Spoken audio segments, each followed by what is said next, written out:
हालात क्यों पैदा होते हैं?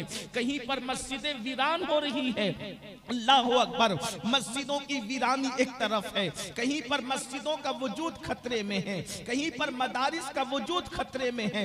दुनिया भर के हालात अजीब से अजीब तर होते जा रहे हैं। और अच्छी तरह याद रखना, और इसका इल्जाम हम कभी किसी के सर धरते हैं। एक यहूदी ने खमसान की जंग में जबकि मौला ने तलवार उठाई, अली की उठी हुई तलवार जब तक दो टुकड़े नहीं करती थी उस वक्त तक नियाम में नहीं जाती थी। इसीलिए तो फजाओं में गलगला होता था, ला फतह इल्ला अली, ला सैफ इल्ला जुल्फ़िकार। अली की तरह कोई जवान नहीं है और जुल्फ़िकार की तरह कोई तलवार। हैदर हैदर हैदर हैदर हैदर हैदर हैदर हैदर हैदर हैदर हैदर हैदर। पाया ख्वाजा तेरे पाए का कोई हमने न पाया ख्वाजा, हम जमी वालों पे अल्लाह का साया ख्वाजा। मकरे शैतान से मुरीदों को बचा लेते हो, मकरे शैतान से मुरीदों को बचा लेते हो, इसलिए पीर तुम्हें अपना बनाया ख्वाजा। जोशे मस्ती में बहुत आए थे ऐसे लम्हे, जोशे मस्ती में बहुत आए थे ऐसे लम्हे, मैं बहक जाता मगर तुमने बचाया ख्वाजा। सैयदे खस्ता को उम्मीद हुजूरी कब थी, सदके जाऊं तेरे क्या खूब बुलाया ख्वाजा। आज की ये महफिल भागलपुर की सरजमीन पर कुतुबुल अक्ताब सैयदुल औलिया फिल हिंद, अताए रसूल नायबे नबी फिल हिंद, सरकार मोइन मिल्लत वद्दीन, सरकारे गरीब नवाज रदी अल्लाह तबारक व तआला अन की बारगाह में खिराज अकीदत पेश करने के लिए इनेकात पजीर है। अल्लाह तबारक व तआला मेरी और आप सबकी हाजिरी को शर्फ़ कबूलियत अता फरमाए। मुझसे पेशतर आपने मुझसे बहुत बड़े बड़े अहले इल्म, अहले दानिश और मुफक्किरीन के खिताबात को समात कर लिया है। अगर मैं कोई बहुत बड़ा खतीब और अदीब भी होता तो चूंकि भागलपुर की सरजमीन का जर्रा जर्रा शहबाज खिताबत की जोलानियों से अब भी गूंज रहा है, और इंशाअल्लाह जब तक चांद और सूरज निकलते और डूबते रहेंगे उस घनगरज को, उसकी सदाए बाज़गश्त को आने वाली नस्लें महसूस करती रहेगी। यहाँ कितना भी बड़ा खतीब आए वो अपने कद को इंतहाई छोटा ही महसूस करेगा।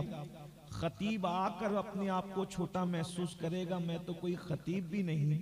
लेकिन बहरहाल रात की जुल्फें कमर से नीचे तक ढलक चुकी है, और ऐसे मौके पर एक थके हुए कमजोर इंसान को आपने ये हुक्म दिया है कि मैं बारगाहे गरीब नवाज में कुछ खिराज पेश करूं।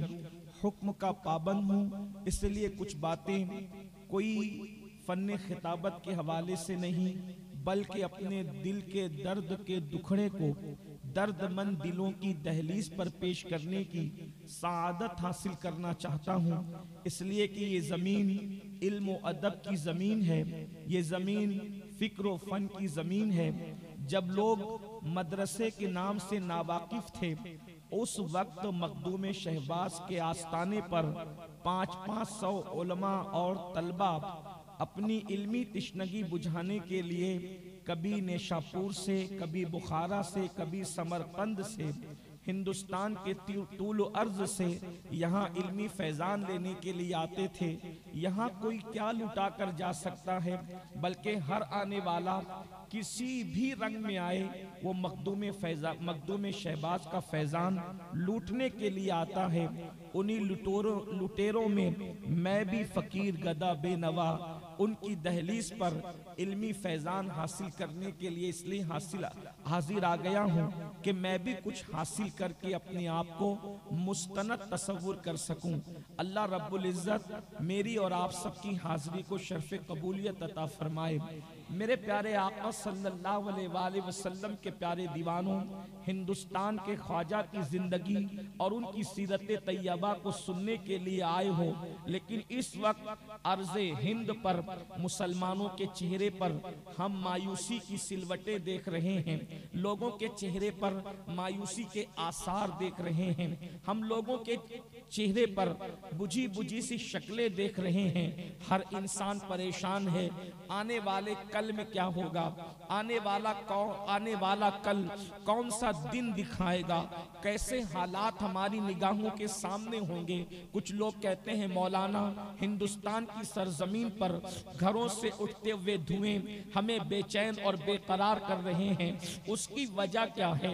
उठती हुई लाशें हैं, आहो बुका का एक माहौल है, कहीं पर अल्लाह अकबर दहशतगर्दी का माहौल है, कहीं पर अल्लाह अकबर कुचलने और दबाने का माहौल है। गरीब हर दिन गरीब ही होता जा रहा है, मालदार हर दिन मालदार ही होता जा रहा है।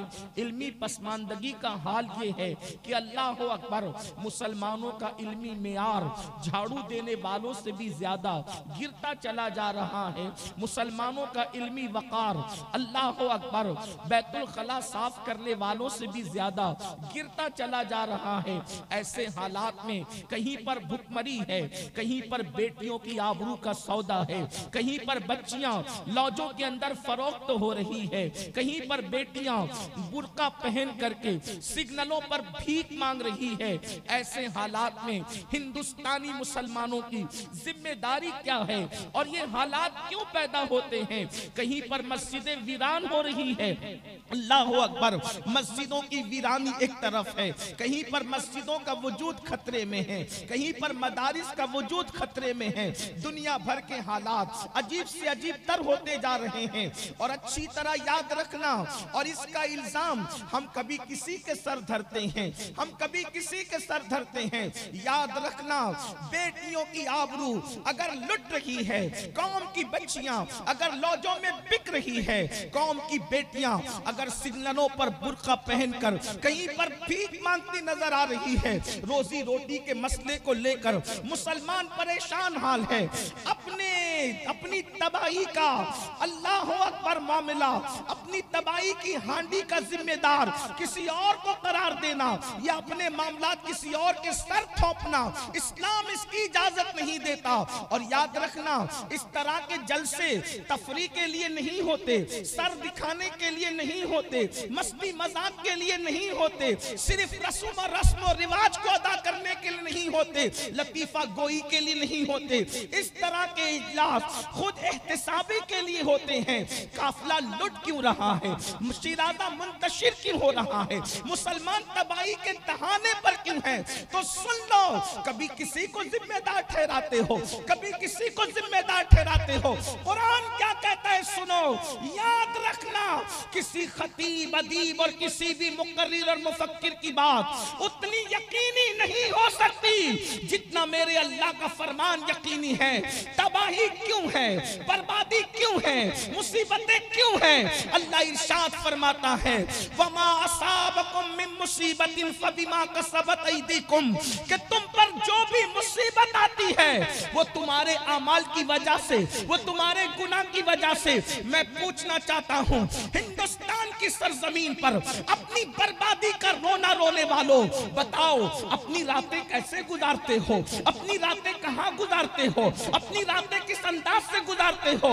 याद रखना, जब से मुसलमानों ने नरम नरम गद्दों पर लेटकर जिना की फिल्में देखना शुरू किया है, तब से ये तबाही की दास्तानें दोहराई जा रही है। जब से मुस्लिम जवानों ने आवारगी और अय्याशी को अपना शियार बना लिया है, तब से ये बर्बादी और तबाही है। आपसे पूछना चाहता हूँ, अल्लाह अकबर, आज से सदी दो सदी पहले अल्लाह अल्लाह हिंदुस्तान में तख्त पर कौन बैठता था, ताज किसके सर पे सजता था? मेरे आका सल्लल्लाहु अलैहि वसल्लम के दीवानों, नादान हो तुम, तख्त ताज की लालच करते हो। मखदूम शहबाज के पड़ोस में रहने वालों, इस मर्द कलंदर मुस्तफा के फकीर ने बताया कि बादशाह लोग नहीं बनाते, हम जिसके सर पे पगड़ी रख देते हैं खुर्रम भी शाहजहां बनता नजर वाह, नारे तकबीर, नारे रिसालत, नारे हैदरी, फैजाने सुल्तानुल आरिफीन, मकामे बुरहानुल आशिकीन, खानकाहे शहबाजिया। शहीनशाही तुम्हारे बुजुर्गों के दर की खैरात है, बादशाही तुम्हारे बुजुर्गों के दर की कनीज है, जहांगीरी तुम्हारे आकाओं के दर की नियाजमंदी है। तुम परेशान हो, अपने अमाल तो बदलो, अपने अमाल तो देखो। अल्लाह अकबर।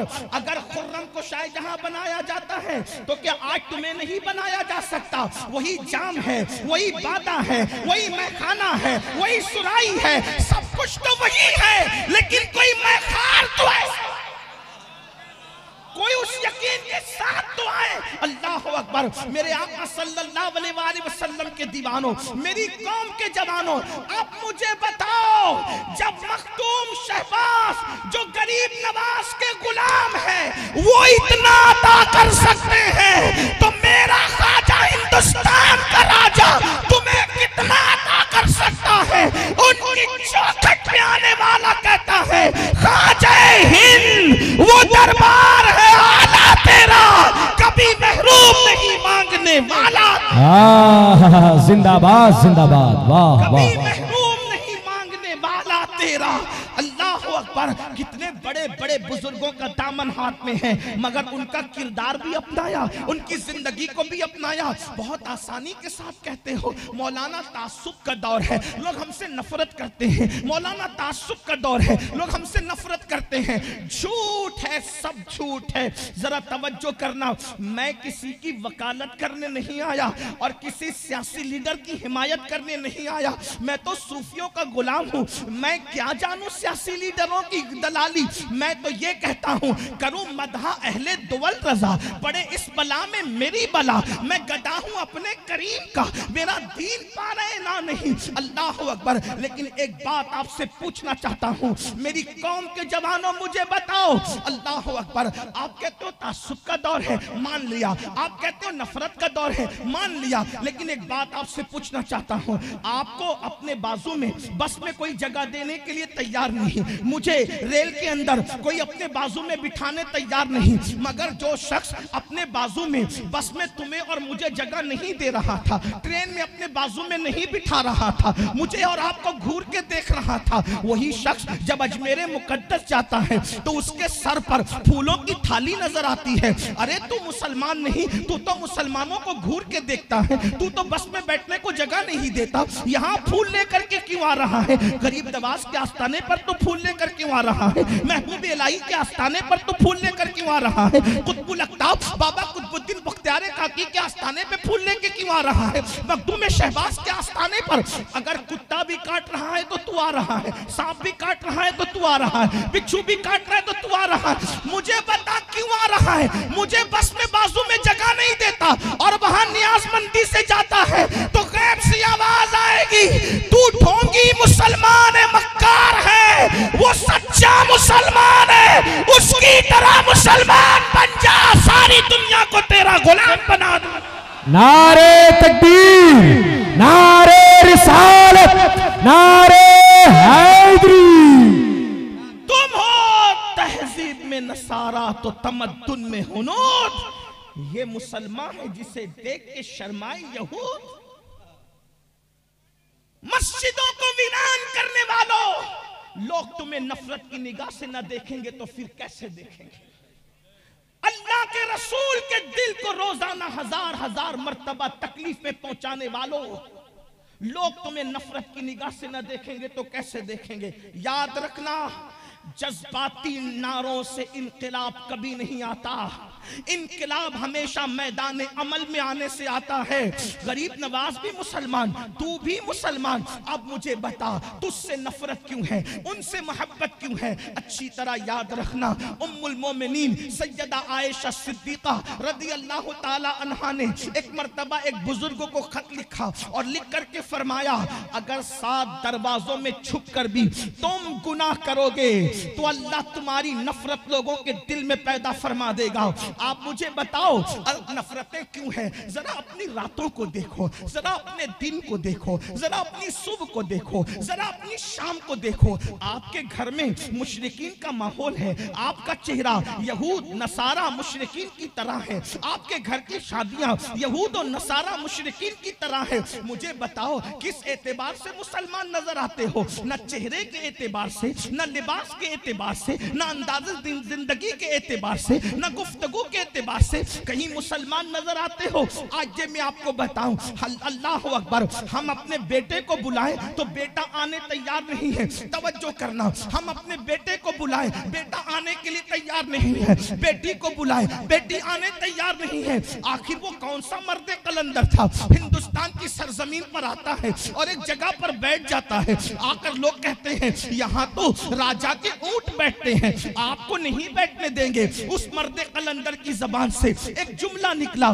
ठीक है बाबा, अगर राजा के ऊंट बैठते हैं तो बैठे रहे, मैं कोई करामत बताने नहीं आया, लेकिन आपसे पूछना चाहता हूँ, तुम्हारी मेरी बात हमारे बच्चे बीवी मानने तैयार नहीं। उस मर्दे कलंदर ने कह दिया राजा के ऊंट बैठते हैं तो बैठा करें। अल्लाह अकबर, ऊंट किसके थे? राजा के थे। मैं अभी समरकंद की बात नहीं कर रहा, अभी बुखारा की बात नहीं कर रहा, शाम और यमन की बात नहीं कर रहा, इसी हिंदुस्तान की बात कर रहा हूँ। आज तो तुम करोड़ों में हो, उस वक्त तो तुम मुट्ठी भर भी नहीं थे, लेकिन मर्दे कलंदर ने कहा राजा के ऊंट बैठते हैं तो बैठा करें। अल्लाह अकबर, ऊंट राजा के, खाते राजा का, पीते राजा के, रस्सियां राजा की, सब कुछ राजा का और हुक्म मेरे ख्वाजा का। नारे तकबीर, नारे रिसालत, नारे हैदरी, ख्वाजा का हिंदुस्तान। फलसफा क्या समझ में आया? वो अल्लाह की मानते थे, जमीन उनकी मान रही है, ऊंट उनकी मान रहे हैं। बता दिया ख्वाजा ने, अल्लाह की माना करो। इंसान तो इंसान है, जानवर भी तुम्हारी माना करे। क्या अल्लाह की मान रहे हो? अल्लाह रब्बुल इज्जत की बात मानते हो? हरगिज नहीं। नरम नरम बिस्तर पर फज्र की नमाज तर्क करने वालों, तुम्हारे घरों से धुआं न उठेगा तो किसके घर से उठेगा? तुम्हें नहीं पता अल्लाह के हबीब सल्लल्लाहु अलैहि वसल्लम के फरमान का मफहूम है, कुर्बान मेरे आका का फरमान का मफहूम है, जब मस्जिदें वीरान कर दी जाती है, जब मस्जिदें वीरान कर दी जाती है तो रात की तारीकी में मस्जिद अल्लाह की बारगाह में करती है, ए अल्लाह, जिसने मुझे वीरान कर दिया तो उनके घरों को वीरान कर दे। पूछना चाहता हूं, जिस कौम के लिए मस्जिद बद्दुआ कर रही हो, उस कौम के घर आबाद कैसे हो सकते हैं? उनके घरों में बरकतें कैसे हो सकती है? उनके घरों में रहमतें कैसे हो सकती है? बड़ी माजरत के साथ मखदूम शहबाज के पड़ोस में बसने वालों, मुझे बताओ, यूट्यूब पर बैठने के लिए तो वक्त है, फेसबुक पर वक्त बात करने के लिए वक्त है। ये जालिम बेवफा दुनिया में जिनको तुमने दोस्त बनाया, उन दोस्तों के साथ बैठने के लिए तो वक्त है। लड़कियों के साथ नाजायज और हराम बातें फोन पर करने के लिए तो वक्त है। होटलों के लिए तो वक्त है, तफरीह के लिए तो वक्त है। तुम्हारे पास अल्लाह के लिए वक्त नहीं। अल्लाह के लिए एक वक्त की नमाज में सिर्फ 10 मिनट का टाइम लगता है, सिर्फ 10 मिनट का। 5 वक्त की नमाज के लिए 50 मिनट का टाइम लगता है। याद रखना, हथियारों से इनकलाब नहीं आता, मोमिन की अजान से इनकलाब आता है। लाहौर का कलंदर कहता है, ये सुबह जो कभी फरदा है कभी है इमरोज, नहीं मालूम के होती है कहां से पैदा। वो सुबह जिससे लरसता है शबिस्ताने वजूद, होती है बंदे मोमिन की अज़ा से पैदा। मुझे बताओ तो सही, मस्जिदों को वीरान करके कभी चैन से नहीं रह सकते, कभी सुकून से नहीं रह सकते। पार्टियां आती जाती रहती है, ये तो मौसम की तरह बदलने का मामला है। अरे उकाब बनो, मोहम्मदुर रसूलुल्लाह के उकाब बनो। इकबाल ने एक जवान को उकाब से तशबीह दी है, अल्लाह अकबर। रसूलुल्लाह के गुलाम को उकाब से तशबीह दी है, अल्लाह अल्लाह। और उकाब क्या होता है? उकाब किसे कहते हैं? शाहबाज़े औलिया के पड़ोस में बसने वालों, शाहबाज का मतलब ही उकाब के होता है। और उकाब किसे कहते हैं? उकाब जानवरों में सबसे, उकाब परिंदों में सबसे बागैरत परिंदे को कहते हैं। उकाब परिंदों में सबसे निडर परिंदे को कहते हैं। उकाब सबसे ऊंचे उड़ने वाले परिंदे को कहते हैं। उकाब परिंदे के सरदार को कहते हैं, अल्लाह अकबर। उकाब की खुसूसियत तुम्हें पता है? उकाब किसे कहते हैं? उकाब किसी का किया हुआ शिकार कभी नहीं खाता, किसी का जूता नहीं खाता। उकाब हमेशा खुद शिकार करके खाता है, अल्लाह अकबर। इकबाल मोमिन जवानों को उकाब से तशबीह देकर क्या फरमा रहे हैं? ओ लोगों का जूता खाने की तमन्ना करने वाले, खुद कमा के खाया करो। आज मुस्लिम जवानों को खुद कमाने की फिक्र नहीं है, दूसरों का कमाया हुआ खाते, माँ बाप की दौलत पे बैठ के खाते। याद रखना, उकाब किसी का शिकार नहीं खाता। तू मोहम्मदुर रसूलुल्लाह का उकाब है, तू दूसरों का कमाया कैसे खा सकता है? खुद कमाओ, किसी के टुकड़ों पे पलने की बजाय लोगों को पालने की कोशिश करो। मैं तुम्हें कहीं और नहीं ले जाऊंगा। देखो, गरीब नवाज ने गौरी को बुला के हुकूमत दी, मगर मुझे बताओ, गौरी गरीब नवाज की चौखट पे नजर आता है, मगर गौरी की चौखट पे गरीब नवाज कभी नजर नहीं आता। क्यों नजर नहीं आते? हमारे वलियों ने बताया, हमारे वलियों ने बताया कि जिसका रिश्ता खुदा से जुड़ जाता है उसकी चौखट पे सब नजर आते हैं, वो यार के सिवा किसी की चौखट पे नजर नहीं आते। दर दर की ठोकरें खाने वालों, जब तक तुम खुदा की चौखट से लगे हुए थे, तुम किसी और के दरवाजे पे भीख मांगने नहीं जाते थे। जब से तुमने मेरे अल्लाह की चौखट छोड़ दी है, उस वक्त से तुम दर दर के भिखारी बन रहे हो।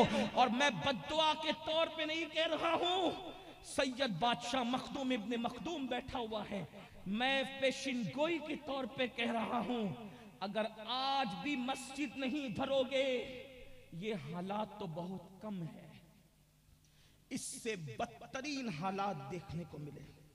बद्दुआ के तौर पे नहीं, आपके सामने एक बांगे दिरा के तौर पर घंटी बजाए जा रहा हूं। गौस पाक का फकीर तुम्हें आगाह करके जा रहा है, अगर आज अल्लाह की पनाह में नहीं आओगे, हालात इससे बदतरीन देखने मिलेंगे। कहीं पनाह नहीं मिलेगी, क्योंकि अल्लाह के रसूल अलैहिस्सलातु व तस्लीम ने फरमाया, जो जानबूझ कर नमाज छोड़ दे, अल्लाह उससे अपनी अमान उठा लेता है, अल्लाह उससे अपनी करम की चादर हटा लेता है। जरा गौर तो करो, अल्लाह जिससे पनाह हटा ले, अल्लाह जिससे पनाह हटा ले, तवज्जो करना मेरी कौम के जवानों, अल्लाह जिससे पनाह हटा ले उसको कौन पनाह दे सकता है? तवज्जो करना, अल्लाह की पनाह का मतलब क्या है? जरा गौर करना। देखो, एक गुंडा गुजरा हजारों साल पहले, दुनिया उसको फिरौन कहती है।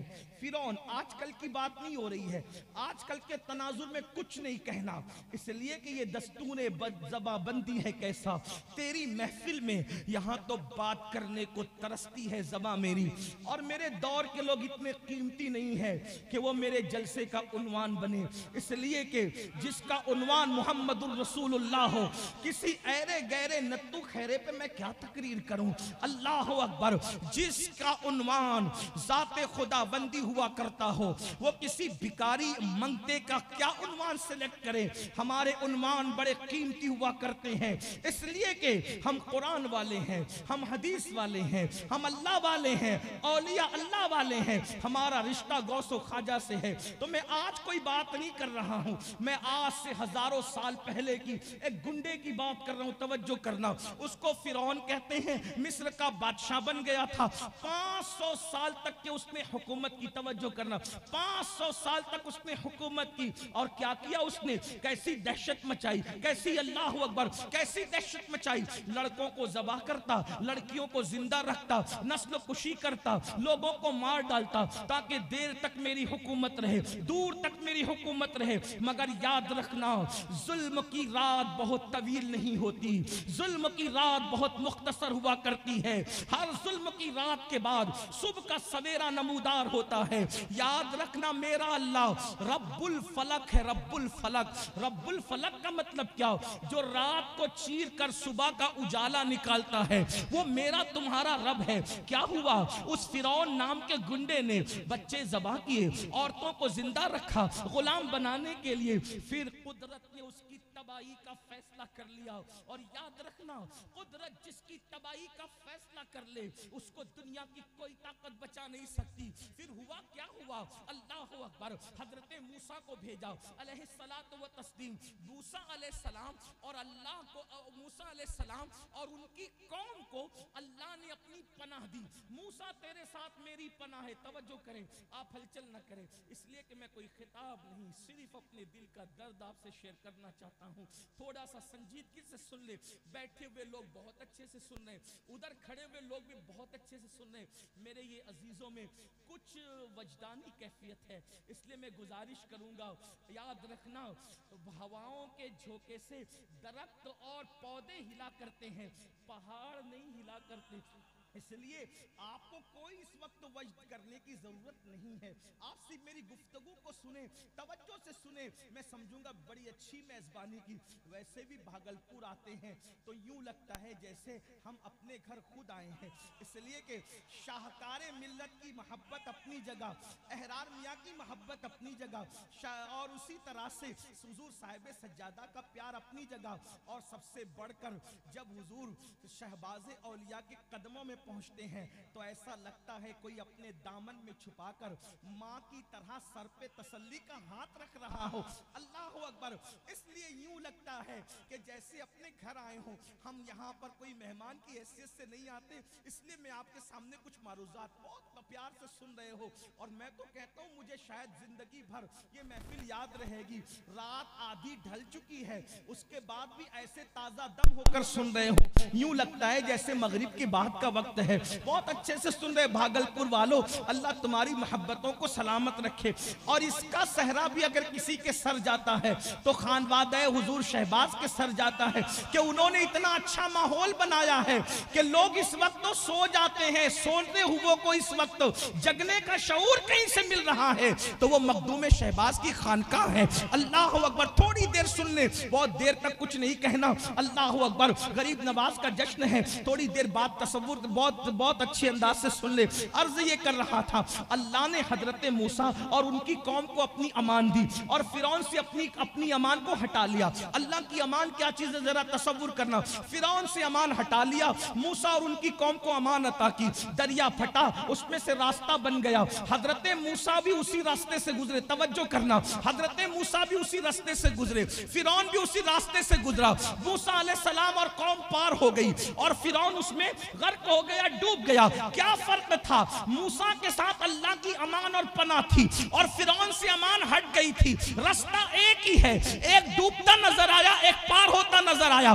पता चला खुदा जिसको अमान देता है दरिया उसके लिए रास्ते पैदा करता है, और खुदा जिससे अमान छीन लेता है दरिया उसको डुबो करके निशान इबरत बना देता है। हिंदुस्तान के मुसलमानों, अल्लाह के रसूल फरमा रहे हैं, जो जानबूझकर नमाज छोड़ दे अल्लाह उससे अपनी पनाह हटा लेता है, अपनी अमान छीन लेता है। अब बताओ परेशानी क्यों है, मुसीबतें क्यों? याद रखना, इस तरह के 1 करोड़ जलसों से भी इनकलाब नहीं आएगा जब तक के मस्जिद में आने की आदत न डालो। बेनमाजी पर आसमान लानत करता है, बेनमाजी पे जमीन लानत करती है, बेनमाजी पे अल्लाह लानत करता है। सरकार गरीब नवाज फरमाते हैं, जो जानबूझकर नमाज छोड़ दे, जानबूझकर नमाज छोड़ दे, सरकार गरीब नवाज इरशाद फरमाते हैं, उसका कोई दीन ही नहीं, उसका दीन नहीं। किस दीन की बात करते हो, किस दीन की बात करते हो? सरकार गरीब नवाज इस हिंदुस्तान की जमीन पे 90 लाख को ईमान की दौलत था। 90 लाख, उन्होंने 90 लाख को मुसलमान बनाया। क्या तुम अपने आप को भी मुसलमान बना सके वैसा जैसा गरीब नवाज बनाने आए थे? अपने बच्चों को भी वैसा मुसलमान बनाया जैसे गरीब नवाज बनाने आए थे? लोग कहते हैं तलवार से इस्लाम फैलाया गया, इस्लाम तलवार। मैं पूछता हूं, गरीब नवाज के बारे में मेरा चैलेंज है, हिंदुस्तान के इतिहास को खंगाल कर बताओ, क्या किसी एक के चेहरे पे मेरे ख्वाजा ने तमाचा भी मारा? एक के चेहरे पे तमाचा भी नहीं मारा, और 90 लाख को मदीने मुनव्वरा की राह का मुसाफिर बना दिया। 90 लाख, 90 लाख किसको कहते हैं? मेरे अजीज, आज खुद के बेटे को नमाजी बनाना मुश्किल है। गरीब नवाज ने मखलूक के इबादत करने वालों को मखलूक के करीब से पेशानी को हटाकर खालिक की बारगाह में झुकाया। गोबर, चूहे और नदी की इबादत करने वालों को अल्लाह की इबादत का शऊर अता किया। आपसे पूछना चाहता हूं, कितनी मेहनत होगी? गरीब नवाज के मजार पे सिर्फ फूल डाल करके अपनी जिम्मेदारी से सुबुकदोश होने वालों, जब आज हिंदुस्तान में कोई बेटा या बेटी मुर्तद होते होंगे तो उस वक्त तो गरीब नवाज के मजार में गरीब नवाज के दिल पे क्या गुजरती होगी? ये 90 लाख को मुसलमान यूं ही कर दिया गरीब नवाज ने। तारीख पढ़ो गरीब नवाज की। हिंदुस्तान में आने के बाद अव्वल चीज तो गरीब नवाज ने कभी जमीन को पीठ नहीं लगाई। ख्वाजा कुतुबुद्दीन बख्तियार काकी कहते हैं, हमने गरीब नवाज को कभी सोते नहीं देखा। 97 साल की उम्र में इब्तिदा के 27 साल रात को सोते भी थे, दिन को जगते भी थे, रात को सोते थे, दिन को जगते थे, दिन को कभी सोते थे, रात को जग। आखिरी के 70 साल गरीब नवाज ना दिन को सोए ना रात को सोए। क्या फिक्र थी दीन के लिए? आज हमें रोजी की फिक्र में नींद नहीं आती, बेटी को रिश्ता ना आए तो उसकी फिक्र में नींद नहीं आती, औलाद से गोद खाली हो तो उसकी फिक्र में नींद नहीं आती। गरीब नवाज को नींद क्यों नहीं आती थी पता है? मेरे नाना ने मुझे हिंदुस्तान में इस्लाम के लिए भेजा, मैं वो जिम्मेदारी को निभा सकूंगा कि नहीं। 70 साल तक कभी बिस्तर को पीठ नहीं लगाया। 60 साल की उम्र हो गई, शादी नहीं की। ख्वाब में रसूलुल्लाह ने फरमाया, बेटे मोइनुद्दीन तुम शादी नहीं करते? तो ख्वाब से बेदार होकर आंख में आंसू थे, दीन के काम में इतना मसरूफ हुआ कि मैं तो शादी ही भूल गया। बताएं तो सही, एक दरख्त के नीचे गरीब नवाज ने अन्ना सागर के किनारे बरसों गुजारे। क्या बारिश नहीं हुई होगी? क्या सर्दी का मौसम नहीं आया होगा? क्या राजस्थान की गर्मी नहीं आई होगी? जाके पूछो राजस्थान वालों से, वहां की गर्मी कितनी सख्त होती है, वहां की बारिश कितनी तूफानी होती है, वहां की सर्दी कितनी सख्त होती है। 3 मौसम गरीब नवाज ने बरसों एक दरख्त के नीचे गुजारे। और हमारे मुर्शिद हुजूर सैयदुल उलमा महरवी रहमतुल्लाह अलैह लिखते हैं, फरमाते हैं, जब गरीब नवाज का विसाल हुआ तो आपका कुर्ता जब गुस्ल करते वक्त जिस्म से उतारा गया तो उसका वजन कई किलो का हो गया। कुर्ते का वजन कई किलो का हो गया था। सैयदुल उलमा रहमतुल्लाह अलैह से किसी ने पूछा, कुर्ता कई किलो का कैसे हो गया? तो फरमाते थे कि मदीने मुनव्वरा से चले थे कुर्ता पहनकर, उसी कुर्ते पे पूरी जिंदगी गुजार दी। जब फटता था तो पेवन लगाते थे, फटता था तो पेवन लगाते थे, फटता था तो पेवन लगाते थे। इतने पेवन लगाए उन्होंने कि पेवन पर पेवन लगने की वजह से कुर्ता तो अपनी जगह खत्म हो गया, पेवन ही पेवन नजर आते थे। और उस पेवन कसरत से लगाने की वजह से कुर्ते का वजन कई किलो हो गया था। उस मेहनत को यूं जाय करोगे? गरीब नवाज की दुआ मिलेगी या फिर उनका कहर मिलेगा? वो तो बड़े करीम है, करीमुल अबवैन है, उनका कहर तो नहीं होगा। लेकिन जरा सोचो तो सही, गौर तो करो। एक बात मुझे याद आई, बहुत खूबसूरत सी बात। एक शख्स बड़ा नेक मुत्तकी परहेजगार गरीब नवाज की चौखट पे गया, सरकार ये हाजत है दे दो, ये हाजत है दे दो, ये हाजत है दे दो, ये हाजत है दे दो। देर हो गई, नहीं मिला कुछ। एक नचनिया आई, रक्कासा, उस नचनिया ने कहा ख्वाजा दे दे, इधर का दे दे, उधर मिल गया तो हाफिज कुरान ने एक आदमी को गुस्सा आया और उसने कहा ख्वाजा तेरे यहां इंसाफ नहीं है। हाथ उठाए और चौखट पे मारा। तवज्जो करना, हाथ उठाए चौखट पे मारा, तेरे यहां इंसाफ नहीं है, मैं चला, मैं नहीं मांगूंगा। एक नचनिया, रक्कासा, पापी, मुजरिम को फौरन देते हो और मुझे इतनी देर करते हो। हाथ मार के चौखट पे जैसे ही चला, एक खूबसूरत चेहरे वाले, बड़ी बड़ी आंखें, सफेद रोशन सी दाढ़ी, अगर मैं उस चेहरे की अक्कासी इमाम अहले सुन्नत के लबो लहजे में करूं तो यूं कह सकता हूं तेरी नस्ल पाक में है बच्चा बच्चा नूर का, तू है ऐने नूर, तेरा सब घराना नूर। खूबसूरत चेहरा, पुरवजाहत चेहरा। और याद रखना ये कोई लफाजी नहीं है, मैं फिर कहता हूं मैं कोई लफाजी करने वाला आदमी भी नहीं, इसलिए कि मेरे पास अल्फाज का कोई जखीरा भी नहीं। अल्लाह अकबर, इतना हसीन और जमील चेहरा देखा। हाफिज जी जा रहे थे, नेक साहब परहेजगार आदमी जा रहे थे, कहा बाबा रुको, जाओ तुम्हारी मुराद भी पूरी हो गई। उन्होंने कहा आप कौन है जनाब जिसके यहाँ मुराद लेकर आए थे? उन्होंने तो कुछ दिया नहीं, आप बशारत दे रहे मुराद पूरी होने की। तो कहा जिसके यहाँ आए थे वही मोइनुद्दीन हूं, जिसके यहाँ आए थे वही मोइनुद्दीन हूं, जाओ, जल्दी थी ना, ले जाओ तुम्हारी। तो कहा सरकार माफ करना, इतनी ताखीर क्यों की? फरमाया बेटा तू नेक परहेजगार हाफिज कुरान, मेरी चौखट पे बैठ के कुरान पढ़ता था, कुरान मुझे बहुत अच्छा लगता था, तिलावत मुझे बहुत अच्छी लगती थी, इसलिए मैं देने में देर कर रहा था कि अगर जल्दी करूंगा तो तू चला जाएगा, तो तेरा जाना मुझे पसंद न था, इसलिए मैं तुझे देर कर रहा था कि देर करूंगा तो तू बैठा रहेगा, पढ़ता रहेगा, तिलावत करता रहेगा। और मुझे कुरान से बहुत मोहब्बत है और उसकी आवाज मुझे पसंद न थी, इसलिए एक आवाज में मैंने दे करके उसको फौरन भगा दिया, क्योंकि उसकी आवाज मुझे पसंद न थी। तो ऐ अल्लाह के बंदे तुझे जल्दी थी, जा मुराद पूरी का, सरकार माफ करना। और फरमाया जा तो रहा है, जरा जाते जाते कुछ देख कर जा।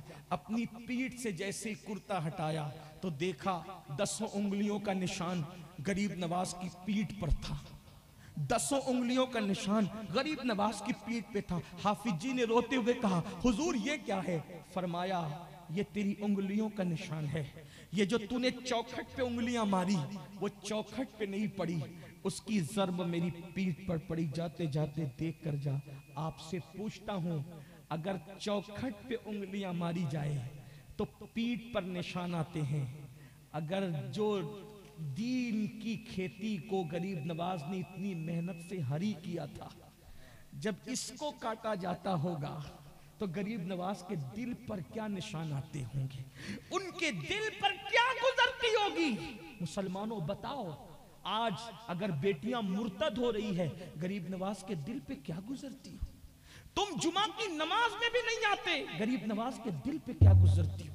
रमजान शरीफ के रोजे नहीं रखते, गरीब नवाज के दिल पे क्या गुजरती होगी? ज़कात अदा नहीं करते, गरीब नवाज के दिल पे क्या गुजर, अपने मोबाइल के अंदर जो ज़िना की फिल्में छुपा रखी है, गरीब नवाज के दिल पे क्या गुजरती होगी?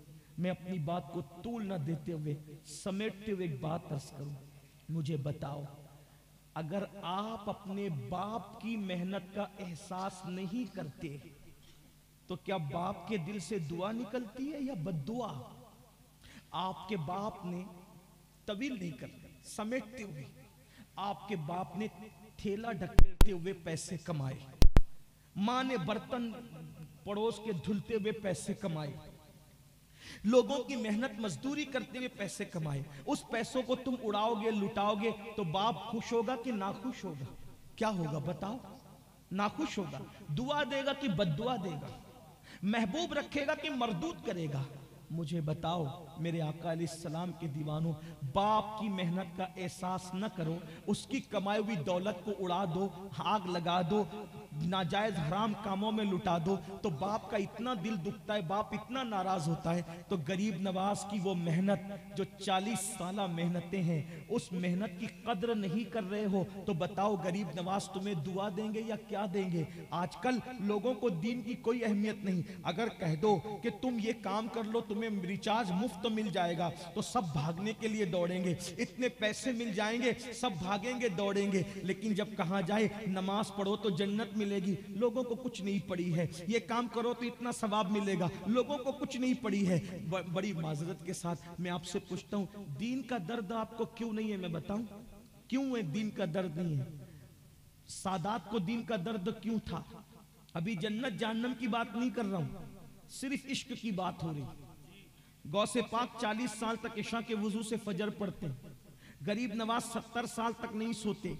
सैयदा फातिमतुज़ ज़हरा पूरी रात एक सजदे में गुजार देती है। मौलाए कायनात रात के आखिरी पहर में ऐसा रोते हैं जैसे सांप का काटा हुआ तड़पता है। मौलाए कायनात ऐसे तड़पते थे। इमाम अली मकाम ने करबला में आखिरी सजदे में जान दी। सैयदना फारूक आजम मस्जिद में शहीद हुए। सहाबा और अहले बैत को दीन का इतना ख्याल था, हमें क्यों ख्याल नहीं पता है? उनको दीन मेहनत से मिला था, हमें दीन मेहनत से नहीं मिला। मुसलमान बाप के घर में पैदा हुए, मुसलमान हो गए, कोई कुर्बानी नहीं देनी पड़ी। जब कोई कुर्बानी दे करके इंसान कोई चीज हासिल करता है तब उसको दर्द होता है। बड़ी माजरत के साथ अगर तुम्हारा भी अली अकबर की तरह जवान बेटा खाको खून में तड़पाया जाता तो तुम्हें पता होता कि नमाज की अहमियत क्या है। अगर तुम्हारी बेटी सैयदा सकीना की तरह उसके चेहरे पे भी तमाचे पड़ते तो तुम्हें एहसास होता कि पर्दे की अहमियत क्या है। अगर तुम्हारे घर की बीबियां और बेटियों का सुहाग उजड़ता दीन की खातिर तो तुम्हें एहसास होता कि दीन की अहमियत क्या है। सिर्फ मुहर्रम में 10 दिन शरबत पर खून हुसैन को तौलने वालों, हमसे बड़ा भी कोई जालिम होगा? खुदा की इज्जत की कसम, अगर 7 समुंदरों के पानी को भी शरबत में तब्दील कर दो तो अली अकबर के खून के कतरे का मुकाबिल नहीं हो सकते वो। क्यों? इसलिए कि खून रसूल की अहमियत क्या है और हमने खून रसूल को शरबत और खिचड़े पे तौलने की कोशिश की है। कल कयामत के दिन इमाम हुसैन का सामना करोगे तो अगर इमाम ने कह दिया जालिम मैंने दीन बचाने के लिए सकीना के चेहरे पे तमाचे तक बर्दाश्त किए थे, अली अकबर जैसे शहजादे को सोचो तो सही 18 साल के बेटे की उम्र क्या होती है, 18 साल का बेटा क्या होता है। अल्लाह अकबर, 10 दिन की महफिलें, 10 दिन का खिचड़ा शरबत, ये सिर्फ न्याज और फातिहा पर खून रसूल को तौल रहे हो। मैं न्याज फातिहा शरबत का मुखालिफ नहीं, होता है होता रहेगा, लेकिन इसी पर तौल रहे हो। सोचो बेटा क्या होता है, 18 साल का बेटा। अगर बेटा बाइक तेजी से भगाते हुए निकल जाए तो बाप की जान में जान नहीं रहती जब तक वो लौट ना आए। तुम भी बेटों के बाप हो, अल्हम्दुलिल्लाह मैं भी ये शरफ रखता हूँ। बेटा जवान होता है तो उससे कितनी तवक्कुआत वाबस्ता होती है। मेरे इमाम अली मकाम ने एक तरफ 18 साल का बेटा, और वो भी कैसा बेटा, किसी का बेटा दादी के मुशाबे, किसी का बेटा दादा के मुशाबे, किसी का बेटा बाप के मुशाबे, किसी का बेटा चचा के मुशाबे। मेरे इमाम अली मकाम का शहजादा, अल्लाह के रसूल की तस्वीर, कितना खूबसूरत वो लाडला होगा, कितना खूबसूरत वो शहजादा होगा जो तस्वीर मुस्तफा था, जिसको देखकर लोग मदीने मुनव्वरा आते तो मदीने में मज़ार रसूल की जियारत के बाद अली अकबर को तलाश करते कि अली अकबर को देखेंगे तो रसूलुल्लाह को की तस्वीर नजर आए। जलवे रसूल अली अकबर को देख करके हम देख लेंगे तस्वीर मुस्तफ़ा। लेकिन एक तरफ अल्लाह का दीन है, दूसरी तरफ हम शबीए पैगंबर हैं। मेरे इमाम ने ये नहीं देखा कि बेटा बुढ़ापे का सहारा होता है। इमाम ने जवान बेटे को लुटा दिया, किस शान से लुटाया। अल्लाह अकबर। इमाम अली मकाम का वो शहजादा 3 मरतबा पलट पलट कर आया।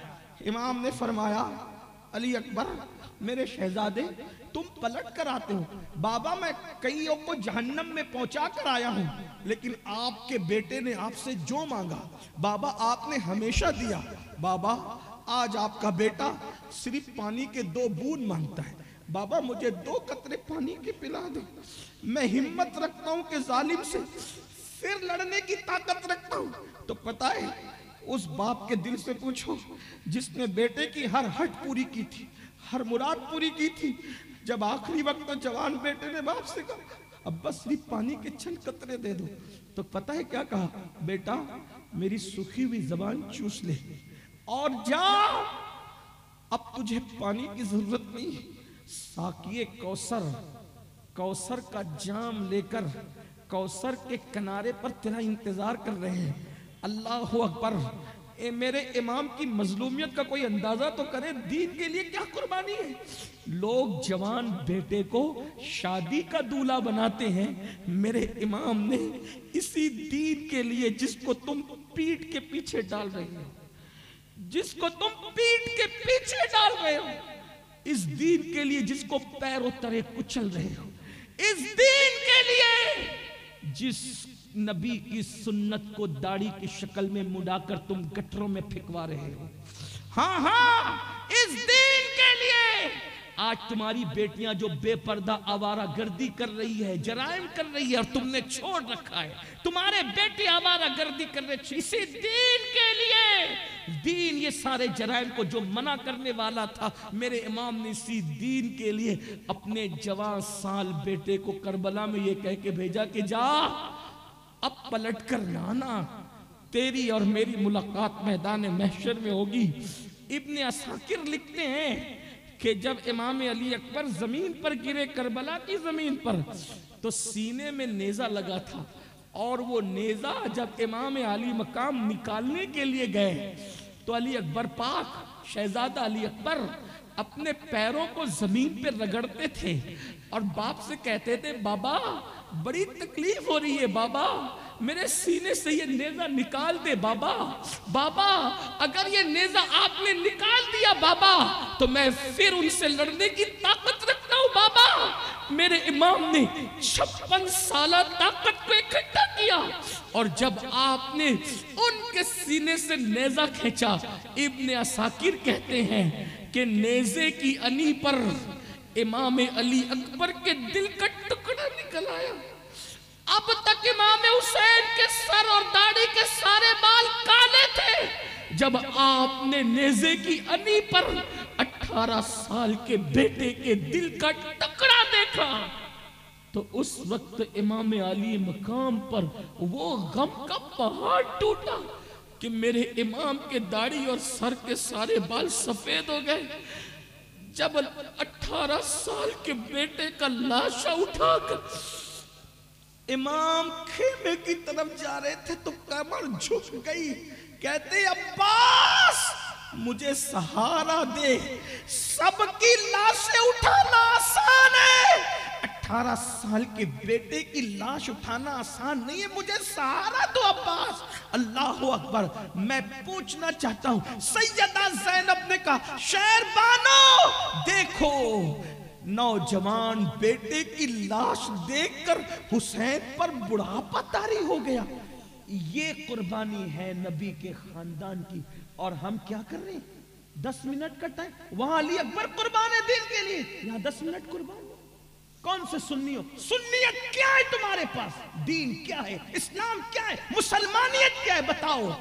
जो कौम अपने नबी के खानदान की कुर्बानी की कदर न करे, वो कौम कदर की जाएगी, उस कौम की इज्जत होगी, उस कौम का वकार होगा? हरगिज़ नहीं। अगर याद रखना, दुनिया की कौमों के शाने से शाना लगाकर खड़े होना चाहते हो, अपने बुजुर्गों की कुर्बानी को भूल चुके। कल सामना होगा, अल्लाह के रसूल फरमाएंगे जालिम मेरे बेटों के खून का तूने क्या हक अदा किया? सिर्फ नारे, सिर्फ जबानी बातें। अगर अल्लाह के रसूल ने मुंह फेर लिया तो क्या जवाब दो? क्या जवाब होगा? दीन की अहमियत इसलिए नहीं, सूद के धंधे आप करें, जुआ आप खेलें, औरतों पर बाप की नजर आप डालें, हत्ता के माज़अल्लाह मुहक्किकीन और जो बड़े बड़े स्कॉलर कह रहे हैं हर 1 मिनट पर मुस्लिम बस्ती में 3 बार ज़िना होता है। कहां तक वो सही कह रहे हैं मुझे नहीं पता, ये हालात हो गए। सबसे बड़ी मुजरिम कौम मुसलमान है ये नहीं कह रहा हूं, लेकिन हालात तो देखो। हालात तो देखो, सरकार गरीब नवाज की मेहनतें, गौसे पाक की मेहनतें, इमाम हुसैन की मेहनतें, मखदूम शहबाज की मेहनतें, साबिर पाक की मेहनतें, महबूब इलाही की मेहनतें, ये जो 5 मरतबा आवाज गूंज रही है ना पूरी दुनिया में अजान की, क्यों? ये मेहनतें। इन मेहनतों की कदर कब करोगे? कब करोगे? आओ, अगर वलियों की दुआ चाहिए, वलियों की बरकतें चाहिए, वलियों की नेमतें चाहिए, उनकी मेहनतों की कद्र करो, अहद करो। कितना भी कीमती काम हो, नमाज के वक्त तो छोड़ देंगे, नमाज पढ़ेंगे। नमाज कभी तर गरीब नवाज फरमाते हैं, जो नमाज छोड़ दे वो मेरा नहीं है। अल्लाह के रसूल फरमाते हैं, कयामत के दिन उसके साथ मेरा कोई वादा नहीं है जो नमाज को तर्क कर दे। आखिरी बात, इख्तितामी बात, सरकार गरीब नवाज ने बड़ी मेहनत की। अब तवज्जो करे, एक एंड पे बात पहुंचती, इसलिए कि बात ऐसी निकल आई। अब अली अकबर के जिक्र के बाद फिर कोई जिक्र करने की मेरे अंदर हिम्मत नहीं। मेरे बादशाह मेरे शहजादे मौला अली अकबर पाक, उनके जिक्र के बाद अब कौन सा जिक्र करूं। लेकिन मुझे मखदूम साहब ने फरमाया था 2 घंटे बोलना, मगर अब मैं क्या अर्ज करूं। लेकिन आखिरी बात अर्ज करता, गरीब नवाज ने बहुत मेहनत की। वक्त का बादशाह गरीब नवाज को सताने में कोई कसर नहीं छोड़ी। देखो, बादशाह अहले इक्तिदार सताते रहे। बादशाह ने बहुत सताया, सब कुछ करके देख लिया, कोई फायदा उसको नहीं हुआ। पत्थर फेंका जादू के जरिए से, उंगली पे रोक लिया गया, सांप फेंके, बिच्छू फेंके, ये किया, वो बहुत कुछ कर लिया। आखिरी में क्या बात आई, एक बहुत बड़ा जादूगर बुलाया। हिंदुस्तान में उससे बड़ा कोई जादूगर नहीं था, हिंदुस्तान में उससे बड़ा कोई जादूगर नहीं था। उसको बुलाया और बुलाने के बाद कहा, इस फकीर पर जादू कर, अगर तू जादू करेगा तो भारत महफूज हो जाएगा इस फकीर से। उसने सारे जादू आजमा लिए, बहुत मेहनतें कर ली, कामयाब नहीं हुआ। फिर उसको बादशाह ने बुला के कहा, जादूगर को, बड़ा जादूगर था, बाद में वो भी मुसलमान हो गया, उसका नाम नहीं लेता, इसलिए कि आप सब समझते हैं, कोई नई बात मैं नहीं कर रहा हूं। बादशाह ने जादूगर को बुलाया, बुला के कहा, जादू क्यों नहीं हो रहा इस पर?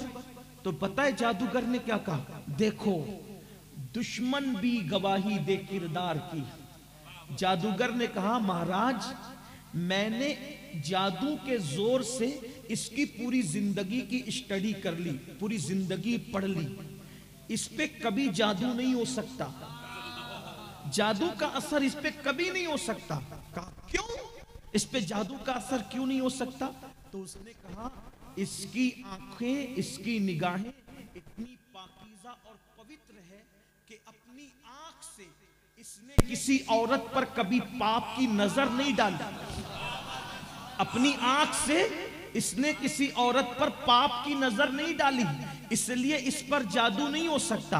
अगर आप एक जिम्मेदारी ले लें कि लड़कियां इसके पास भेज दें और इस फकीर की आंखों को नापाक कर दें, बस एक बार वो लड़कियों को पाप की नजर से देख ले, फिर देखो मैं जादू करूंगा, या तो ये मर जाएगा, या भारत छोड़ के चला जाएगा, या फिर ये पागल हो जाएगा, तीनों में से कोई एक जिम्मेदारी। बादशाह ने अपनी तरह समझ रखा था मेरे ख्वाजा को, इसलिए कि जालिमों ने अहलुल्लाह को हमेशा अपनी तरह समझने की कोशिश की है। ये अपनी तरह समझने का भूत कोई पुराना, कोई नया नहीं है जालिमों का। अहले जुल्म ने हमेशा अहलुल्लाह को अपनी तरह समझने की कोशिश की। क्या हुआ, बादशाह ने कहा, अरे इतनी छोटी सी बात है, हिंदुस्तान खूबसूरत लोगों का शहर है, और वो भी राजस्थान, जहां का पत्थर भी सफेद होता है, तो वहां की नारियां, वहां की लड़कियां कितनी खूबसूरत होगी। और उसके बाद उसने क्या किया, उसने कहा, मर्द मोम की तरह होता है, औरत आग की तरह होती है, जब मोम आग के करीब जाता है तो पिघल जाता है, और अगर न पिघले तो कम से कम नर्म जरूर हो जाता है। तो बादशाह ने क्या किया, अजमेर शरीफ की चंद खूबसूरत लड़कियों को जमा किया, और अपनी तरह समझकर मेरे ख्वाजा को उसने लड़कियों से कहा, जाओ वो फकीर बैठा है, ये फकीर जो मांगने वालों को कहते हो, ये वो फकीर नहीं, ये तो भिखारी होते मांगने वाले, ये वो फकीर जिसकी फा, जिसकी काफ, जिसकी या, जिसकी रा किसी और तरफ इशारा करती है। अल्लाह अकबर, वो रसूलुल्लाह का फकीर, वो मोहम्मदुर रसूलुल्लाह का फकीर, वो फक्र से फकीर, वो फाका से फकीर, वो याद इलाही का फकीर, वो रब की मोहब्बत में गुम होने वाला फकीर। अल्लाह अकबर, जिसकी झोली में मांगने का तसव्वुर नहीं बल्कि अता का तसव्वुर था, अताएं ही अताएं थी। अल्लाह अकबर। मेरे आका अलैहिस्सलातु व तस्लीम के दीवानों, अल्लाह अल्लाह, लड़कियों को भेजा, लड़कियां गई, पाजेब बजाई, पाजेब बजा करके देखा कि सरकार गरीब नवाज आंखें बंद करके बैठे। बाबा कुतुबुद्दीन बख्तियार काकी कहते हैं गरीब नवाज हमेशा आंख बंद करके बैठते थे, और जिस दिन आंख खोल लेते थे और जिसको देख लेते थे उसको वली बना देते थे। आंख खोल के जिसको देख लिया उसको वली बना दिया। ये उनकी निगाह की तासीर थी। समझते क्या? लोग हमसे पूछते हैं हजरत रसूलुल्लाह की जियारत का कोई वजीफा बताएं। मैंने कहा मैं कोई वजीफा ऐसा नहीं जानता जिससे रसूलुल्लाह की जियारत हतमी तौर पर हो, लेकिन इतना जरूर जानता हूं, अगर निगाहें पाक कर लो, अगर निगाहें पाक कर लो तो जिधर नजर उठाओगे उधर यार का जलवा नजर आए। वही जलवा शहर बशहर है, वही जलवा शहर बशहर है, वही अस्ल आलमे दैर है, वही नैर है, वही बैर है, वही पाठ है, वही धार है। जलवा हर आंखें पाक तो कर, आंख वाला तेरी जोबन का तमाशा देखे, आंख वाला जो तेरा बन के तमाशा देखे। आंखें पाक तो करो, सितारों की अंजुमन देखोगे यार का जलवा नजर आएगा, शफक का जमाल देखोगे यार का जलवा नजर आएगा, उफक की सुर्खी देखोगे यार का जलवा नजर आएगा, फूलों को देखोगे यार का जलवा नजर आएगा। इसलिए कि हर फूल में बू तेरी, हर शम्मा में ज़ौ तेरी, बुलबुल है तेरा बुलबुल, परवाना है परवाना। अल्लाह अकबर। वो जलवा हर जगह है। मेरे आका अलैहिस्सलाम के दीवानों, आंखें तो पाक करो। जो आंखें रोजाना क्या क्या देखती है। सरकार मौलाए कायनात का एक कौल याद आया। मेरे मौला सैयदुस सादात खातिमुल विलायत फातह खैबर, क्या अली है, अली क्या अली है। दुनिया गौसे आजम को समझ न सकी, अली को कब समझेगी। दुनिया गरीब नवाज को न समझ सकी, अली को कब समझेगी। अरे नस्ल को समझ न सके, असल को समझने चले हो।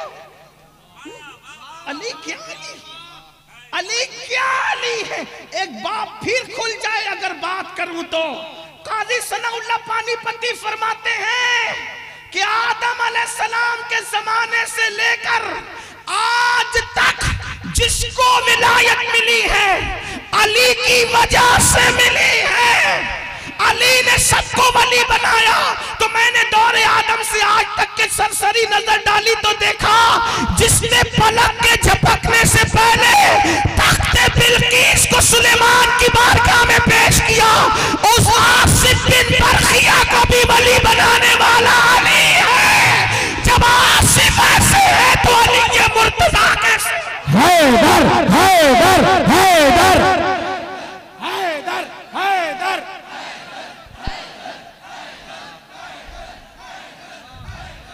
अभी मैं अफजल और तफजील की बात नहीं कर रहा हूं। हमारा अकीदा वही है जो अहले सुन्नत का अकीदा है। खिलाफत अलग तरतीब है, फजीलत अलग तरतीब है, लेकिन ये फजाइले मौला अली है। मेरे इमाम कहते हैं जब तक अली अली नहीं करता उस वक्त तक कोई वली नहीं बनता। कहते सलामी जिसके दर का हर वली है, अली है, हाँ अली है, हाँ अली है।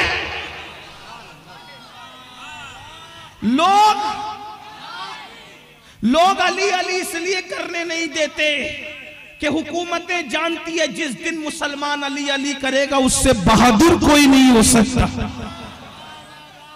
इस कौम को बुज़दिल बनाना है तो अली से दूर कर दो। इस कौम को बुज़दिल बनाना है तो अली। लोग कहते पहले तो हम बहादुर थे, सलाह सलाहुद्दीन अय्यूबी पैदा होते थे, नूरुद्दीन जंगी पैदा होते थे, टीपू सुल्तान पैदा होते थे। मैंने कहा क्यों होते थे? खतरा में भी अली पढ़ा जाता था, शादी में भी अली पढ़ा जाता था, मैयतों में भी अली पढ़ा जाता था। बल्कि सहाबा कहते हैं मोमिन और मुनाफिक में फर्क करना हो तब भी अली अली किया जाता था। हैदर हैदर हैदर हैदर हैदर हैदर हैदर हैदर हैदर हैदर।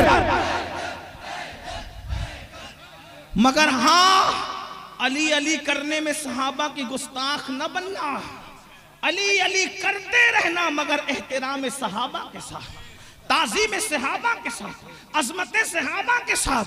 तो बात अर्ज कर रहा था, मौला मुश्किल कुशा का जिक्र आ गया। मौला पाक फरमाते हैं, मौला अली मुश्किल कुशा फरमाते हैं कि मैंने जानबूझकर कसदन अपना सतर कभी नहीं देखा। तवज्जो नहीं आपकी, कोई बात नहीं। हाँ, मौला पाक फरमाते हैं जब लोग थक जाते हैं तो जिक्र अली नहीं करना चाहिए, जब लोग थक जाएं तो जिक्र अली नहीं करना चाहिए। और अगर जिक्र अली करें, मेरे आका फरमाते हैं अली का जिक्र करके अपनी महफिल को जिंदा किया करो। हाँ, और जो महफिल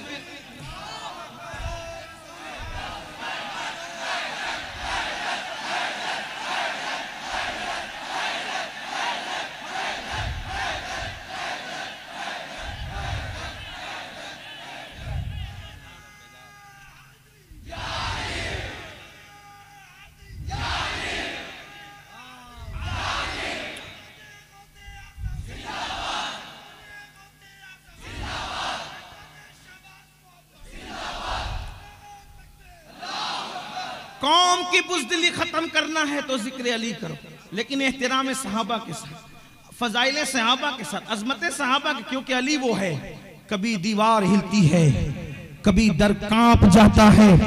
अली का नाम सुनकर अब भी खैबर कांप जाता है। अली वो है, खैबर को उखाड़ते हैं। इत्तेफाक की बात यह, एक रिवायत में आता है खैबर उखाड़ा, तलवार किसी ने छीन ली। तवज्जो है, खैबर उखाड़ा किसी ने, तलवार छीन ली। मेरे मौला ने खैबर के दरवाजे ही को ढाल बना लिया। जो खैबर का दरवाजा ढाल बना उसे अली कहते हैं। तो वजो फरमाए, और जब उठा करके फेंक दिया तो 8 लोग भी मिलकर के उसको उठा ना सके। 40 लोगों ने हिम्मत की है तब वो दरवाजा उठाया गया है। मौला मुश्किल कुशा की शान ये, अली ये मुर्तजा की शान ये। और अल्लाह अकबर, एक बात और बता दूं, तवज्जो करें तो बात आ गई तो अर्ज कर दूं, कैसा सखी घराना है अली का, कैसा सखी घराना है। अल्लाह अकबर, ऐन जंग के मौके पर एक यहूदी ने हाथ फैला दिए। बहुत खूबसूरत बात आ गई है, दिल में जायज मुरादे ले लो।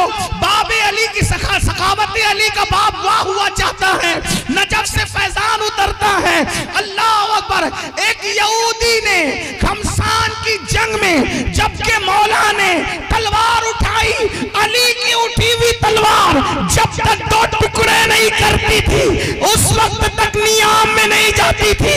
इसीलिए तो फजाओं में गलगला होता था, ला फतह इल्ला अली, ला सैफ इल्ला जुल्फ़िकार। अली की तरह कोई जवान नहीं है और जुल्फ़िकार की तरह कोई तलवार। हैदर हैदर हैदर हैदर हैदर हैदर हैदर हैदर हैदर हैदर हैदर हैदर। यहूदी ने जब देखा कि अली की तलवार उठी है, तलवार उठी तो हाथ फैला दिया। दुश्मन ने कहा अली तुम्हारी तलवार दे दो। तलवार उठी मारने के लिए, तलवार, और उसने हाथ फैला का तलवार दे दो। मौला ने तलवार दे दी। किसकी बात हो रही? भागलपुर वालों, अली के शहबाज के पड़ोस में रहते हो हैं? और आप अली ये मुर्तजा की बात पर, फिर मुझे वो चीज आप में नजर नहीं आती जो आना चाहिए। 450 साल से उस मिट्टी पे रहते हो। हाँ,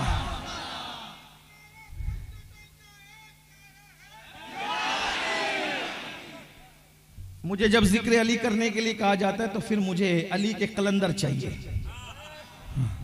72 हो तो फिर मजा है, हजारों का मजमा नहीं चाहिए, दिल वाले 72 हो। बहरहाल आप तवज्जो करें ना करें, मैं मखदूम शहबाज की नगरी में पढ़ रहा हूं, उनके दादा का जिक्र हो रहा है, वो जरूर तवज्जो करेंगे। हाँ तवज्जो है आपकी। यहूदी ने हाथ फैलाए, मौला ने तलवार उठाई, बचने के लिए हाथ में तलवार दे, मौला ने दे दी। मेरा मौकिफ नहीं है, उसने कहा नकल कुफ्र कुफ्र न बाशा, अगर कुफ्र नकल के तौर पे बयान करो तो ये कुफ्र। उसने क्या कहा, उसने कहा अली या तो तू बड़ा बेवकूफ है, बोलो माअज़ल्लाह। उसने दुश्मन था ना भाई, दुश्मन तो ऐसे ही पकता है, तू या बेवकूफ है तू, या फिर तू है बड़ा बहादुर। दूसरी बात सही थी, दूसरी बात उसने कहा या तो तू बेवकूफ है माअज़ल्लाह, या तो तू है बड़ा बहादुर। कोई तलवार भी देता है अपने दुश्मन को। मौला अली ने कहा मेरे घर की रीत है, हम दोस्त दुश्मन नहीं देखा करते, जो हाथ फैला देते हैदर हैदर हैदर हैदर हैदर हैदर।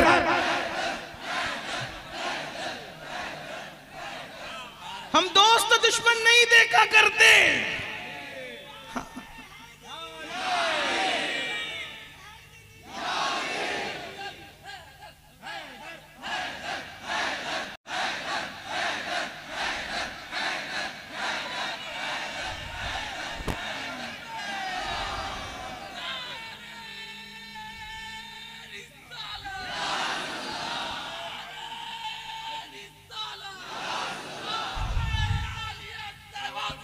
जिंदा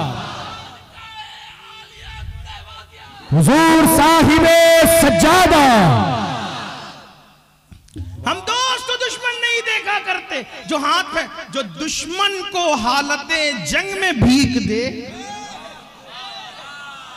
वो अपने मलंगों को खाली कैसे भेज, किस दर से वाबस्ता हो। सलामी जिसके दर का हर वली है, अली है, हाँ अली है। हाँ। क्या शान है खानदान रसूल, आओ दरे ज़हरा पर फैलाए हुए दामन, नस्ले है करीमों की लजपाल घराना। ये गरीब नवाज की असल है, असल जिनका जिक्र हो रहा है।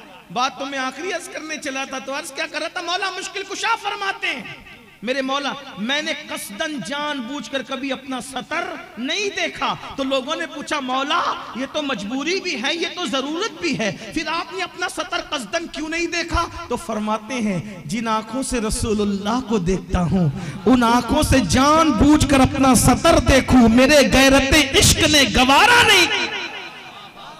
खुद का सतर देखना गैरते इश्क गवारा नहीं करता। ज़िना के मनाजिर कैसे देख लेते हो, गंदी पिक्चरें कैसे देख लेते हो, गंदी फिल्में कैसे देख लेते हो। कहां हो मुसलमानों, सुन्नियत किसका नाम था, तुम कहां गिर गए। तो बात क्या अर्ज कर रहा था, हिंदुस्तान के बादशाह ने गरीब नवाज को अपनी तरह समझा और चंद लड़कियों को भेजा, जाओ उसकी आंखों को गंदा कर दो। वतन से दूर दरख्त के नीचे खाना सागर के किनारे बैठा है, मर्द को वरगलाना कौन सी बुरी बात है। इतनी खूबसूरत लड़कियां थी, वो आई, आने के बाद पाजे बजाई, गरीब नवाज आंखें बंद करके सर झुका के बैठे। हुजूर शेखुल मशाइख मेरे मुर्शिद सैयदी अशरफी मियाँ फरमाते हैं मुसलमान सर झुका के क्यों बैठता, आशिक सर झुका के क्यों बैठते। कहते हैं झुका के सर बैठते हो तुम क्यों, ये राज ए अशरफी बता दो। सर झुका के क्यों बैठते, झुका के सर बैठते हो तुम क्यों, ये राज ए अशरफी बता दो। तुम्हें तसव्वुर हुआ है किसका, ये किसकी शक्लें हंसी है दिल में। गरीब नवाज आंखें बंद करके बैठे हुए, वो आई पाजे बजाई, बजा करके जब नाजुक पैर की पिंडलियां थक गई चली गई। बादशाह ने पूछा क्या हुआ, कहा कि वो तो हमारी तरफ देखता भी नहीं, तकता भी नहीं। उन्होंने कहा उसने कहा तुम सब नाकारा और बदमाश, जाओ यहां से, ये काम मेरी बेटी करेगी। बादशाह ने अपनी बेटी को दाव पे लगा दी। खूबसूरत बेटी, हसीन बेटी, जमील बेटी। अगर अल्लामा अरशदुल कादरी के लबो लहजे में उसके हुस्न का अक्कासी करूं, नक्शा खींचूं, तो यूं कह सकता हूं उसका कद क्या था, सरू का दरख्त। उसका चलना क्या था, ऐसा लगे कि जैसे मोर अपनी इतराती इतराती अंदाज में खिरामे नाज कर रहा हो। जब वो तेज चले तो यूं लगे जैसे कोई हरन चौकड़ी भर रहा हो। उसकी आंखें क्या थी, नरगिस के फूल, उसके बाल क्या थे, सुंबुल का पौधा, उसके रुखसार ऐसा लगता था जैसे झील में अभी कोई कंवल मुस्कुराया हो। उसका हाल ये था, अल्लाह अकबर, वो सूरत थी या मूरत थी तारीख फैसला न कर सकी। हिंदुस्तान का शायर अगर उसका नक्शा खींचे तो यूं कहे उसका चेहरा बनारस की सुबह थी या उसके बाल मथुरा की शाम। इतनी खूबसूरत, हसीन, जमील हुस्न की मलका जब हिंदुस्तान का 16 सिंगार करके और मखसूस लिबास पहनकर नाज नखरे के साथ अदाए दिल रुबाना से चली तो हजारों मनचलों ने अपना कलेजा पकड़ लिया होगा कि कोई इतना भी खूबसूरत हो सकता है। और किसको वर्गलाना था, जिसकी आंखों में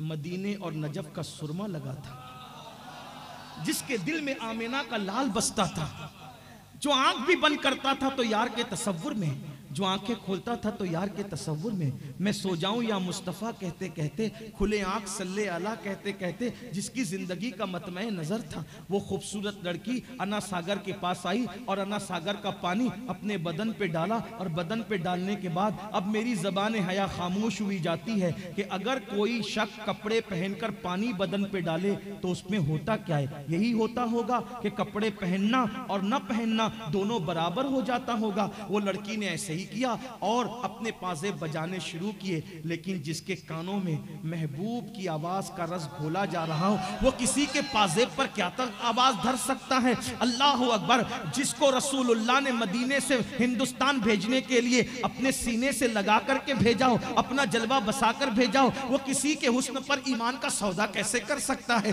अल्लाह अकबर, वो लड़की ने पाजेब बजा बजाकर जब उसके नाजुक पिंडलियां थक गई तो अपनी नाकामी को कामयाबी में बदलने के लिए उसने एक आवाज ही लगा दी, बेतकल्लुफ होकर, बेकरार होकर, बेचैन होकर, मोइनुद्दीन मेरे हुस्न की तौहीन न कर, एक नजर देख तो ले ताकि बाप की डांटी सुनने से बच जाऊं। जैसी का मोइनुद्दीन मेरी तरफ एक नजर देख तो ले ताकि बाप की डांट सुनने से बच जाऊं। मेरे ख्वाजा ने अपने नाना की सुन्नत पे अमल किया। आंख खोलने से पहले अपनी चादर उसकी तरफ फेंकते हुए कहा, बेटी, अजनबी मर्दों के सामने इस हालत में इस्लाम आने की इजाजत नहीं देता। हातिम ताई की बेटी जब बारगाह रिसालत में बगैर दुपट्टे के लाई गई तो रसूलुल्लाह ने अपनी चादर उसको उड़ाकर कयामत तक पैगाम दे दिया, मोमिन की बेटी हो या काफिर की, बेटी तो बेटी होती है।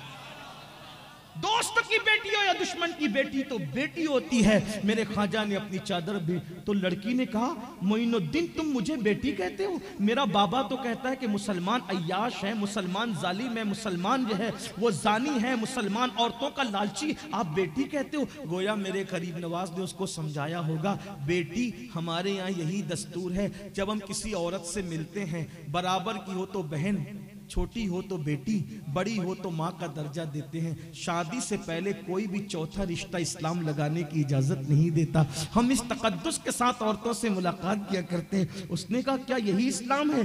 गरीब नवाज का अंदाज देखिए, जज्बाती नहीं, नारे नहीं, गलत जुमले नहीं, दुश्मन के लिए भी एहतियात क्या है।